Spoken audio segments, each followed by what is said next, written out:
at the birthplace of country music in Bristol, Virginia, and I am here with Renee Rogers, who is the curator. And thank you so much for having us today. I'm so excited to walk through. Tell me, how do we get started? Okay, well, we have sort of skipped the film because we couldn't sit here for 12 minutes watching that on camera. But basically, this is the area that's right after the orientation film, and it's sort of, this is focused on the story of the 1927 Bristol Sessions. So you have a lot of fun here. You get a chance to listen to a clip of every single song that was released from the 1927 Bristol Sessions. And what's really fun about that is not only can you look at it like my favorite artist is the Carter family, therefore I'll listen to all their songs. You can also say, I really love songs about drinking and dancing, and I'm gonna listen to those. So there's lots of different ways to approach the different songs that were released. Okay, so by title or by artist or just by theme. Content. Yeah, yes. yeah. And but you also get the chance to hear some oral histories from some of the people who participated in the 1927 Bristol Sessions. We have interviews from 5 different participants. You can listen to the difference in technology, what kind of difference it made between an acoustic horn recording and an electric microphone recording. Okay. And you can also listen to every clip from songs released from the 1928 Bristol Sessions when they came back to record here the next year. It's some great information. I mean, you can spend a lot of time here just in the beginning, but let's move on and see what we've got going this way.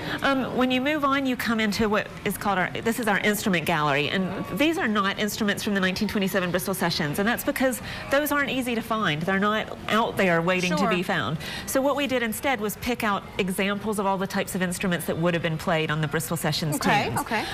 So over here, you can see these are people who were influenced by the Bristol Sessions. So we have a mandolin that's signed by Bill Monroe, Earl Scruggs, Ralph Stanley banjos, and here are some of the really interesting instruments that played on the 1927 Bristol Sessions, like the fiddle and the banjo, harmonica.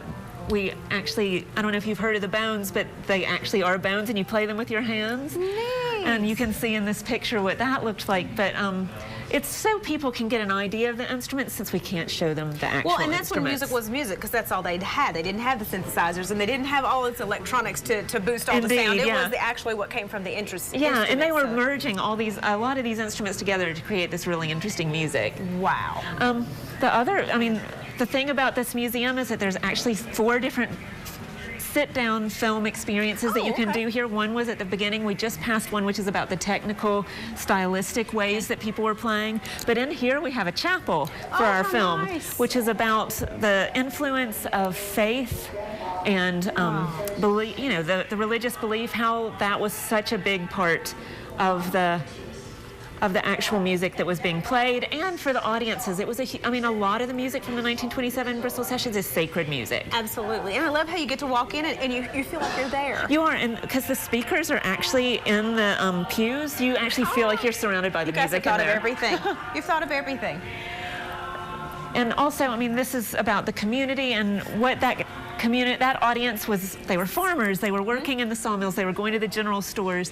So this was about that sort of community of music making. And that's where the music came from. The lyrics all came from actually truth and what they were going through. Yeah, they could relate to it. But this is the place where you really get to interact. And I know that you were talking about doing this earlier. We have a karaoke booth where you can sing 3 of the Bristol Session songs.